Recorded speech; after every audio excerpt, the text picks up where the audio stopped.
అదే 75లోని ఇందిరమ్మ రాజ్యం, ఇప్పటి ఇందిరమ్మ రాజ్యం కాదు అధ్యక్ష. అందుకే అధ్యక్ష మెయిన్ స్ట్రీమ్ మీడియాని మేనేజ్ చేసుకున్నాం కదా, నడుస్తుంది కదా, ఈ సోషల్ మీడియాని ఏదైనా చేసి పిసికి పారేస్తే అయిపోతుందని చూస్తున్నారు అధ్యక్ష. కానీ వాస్తవం ఏంటంటే అధ్యక్ష, సోషల్ మీడియా ఒకరి కంట్రోల్లో ఉండదు అధ్యక్ష. ఇది ప్రపంచవ్యాప్తంగా ఉంటారు వాళ్ళు, మరి ప్రభుత్వం మీద ప్రజల మీద తప్పకుండా వారు చెప్తూనే ఉంటారు అధ్యక్ష. ఎవరు చేసినా ఏమన్నా కూడా వాస్తవం వాస్తవమే అధ్యక్ష. థామస్ జెఫర్సన్ గారు ఒక మంచి మాట చెప్పారు అధ్యక్ష, అందరూ వినాలి. When the government fears the people there is liberty, but when the people fear the government there is a tyranny. అంటే నియంత్రిత పోకడలు మంచిది కాదు, ఒక రీట్వీట్కి 20 రోజులు జైల్లో పెట్టే పద్ధతి మంచిది కాదు అని చెప్తా ఉన్నాం అధ్యక్ష. అధ్యక్ష ఎట్లా ఉందంటే అధ్యక్ష వీళ్ళ పరిస్థితి, వీళ్ళేమో ఫీజు రీంబర్స్మెంట్ అడితే కాలేజీలను బెదిరిస్తారు, జర్నలిస్టులనేమో బట్టలిప్పి కొడతామంటారు, విలేకరులను పల్ల చెంపల వల్ల కొట్టాలనిపిస్తుంది అంటారు. జర్నలిస్టుల మీద అంత కోపం మీద మాకు తెలియదు. జర్నలిస్టులను కూడా 2 రకాలుగా విభజించారు, కొంతమంది కార్డులు ఇస్తున్నారు అక్రిడిటేషన్ కార్డులు, కొంతమందికి ఇవ్వట్లేదు. పండుగ పూట అధ్యక్ష వీళ్ళ మంత్రుల పంచాయతీలో పండుగ పూట జర్నలిస్టులను తీసుకొని పోయి జైల్లో పెట్టినారు అధ్యక్ష, వాళ్ళు ఏదో దొంగ టెర్రరిస్టుల మాదిరిగా. అంటే మీడియా మీద సిట్టేశారు. మరి ఆ సిట్ ఏమైందో తెలియదు అధ్యక్ష, ఇప్పుడు ఉన్నదా పోయిందా మాయమైందా తెలియదు అధ్యక్ష. ప్రెస్ క్లబ్ను కళ్ళు కాంపౌండ్తో పోలుస్తారు.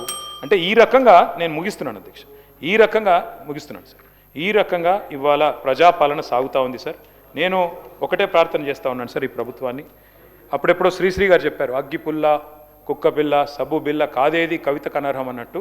ఇవాళ ఈ పరిపాలన ఎట్లా ఉందంటే కాంగ్రెస్ పార్టీది, ఎక్కడ చూసినా కుంభకోణాలే సార్. భూగర్భంలో బొగ్గులో గోల్మాల్, నదీ గర్భంలో ఇసుకలో గోల్మాల్, రాలిపడే బూడిదలో గోల్మాల్, లిక్కర్ బాటిల్ మూతల మీద గోల్మాల్, కంచే గచ్చిబౌలి భూముల్లో గోల్మాల్, అమృత్.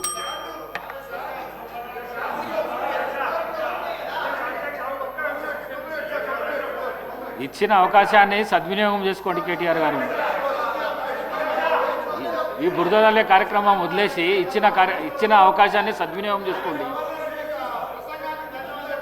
ప్లీజ్ కన్క్లూడ్ చేయండి. సార్ స్పీకర్ సార్, మీరంటే మర్యాద ఉంది సార్, మీరంటే గౌరవం ఉంది సార్.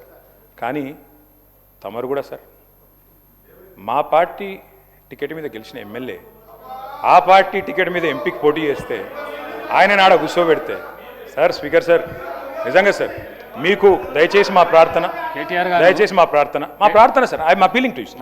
నా మాట మొత్తం వినండి సార్. నా అపీల్ సార్ మీరు నిర్ణయం తీసుకున్నారు, తప్పకుండా దాంట్లో మాకేం విభేదం లేదు సార్. మీరంటే సంపూర్ణమైన గౌరవం ఉంది. ఒక్క నిమిషం. జ్యుడిషియరీలా కోర్టు కోతాం, జడ్జిమెంట్ ఇస్తాడు. ఈ కోర్టు కాకపోతే ఇంకో కోర్టు కోతాం. జడ్జిమెంట్ నువ్వు మొత్తం చదవకుండానే ఎన్నో అభియోగాలు చేసినావు, అయినా నేను మీడియా ముందుకు రాలేదు. ఈ విషయంలో కూడా నువ్వు జడ్జిమెంట్ చదివినాక నాతో మాట్లాడితే నేను దానికి జవాబిస్తాను. దయచేసి ఈ ప్రశ్నించే దీన్ని మీరు తక్కువ చేసుకుంటే మంచిగా ఉంటుందని చెప్పేసి ఈ సభలను మీకు తెలియజేస్తాను.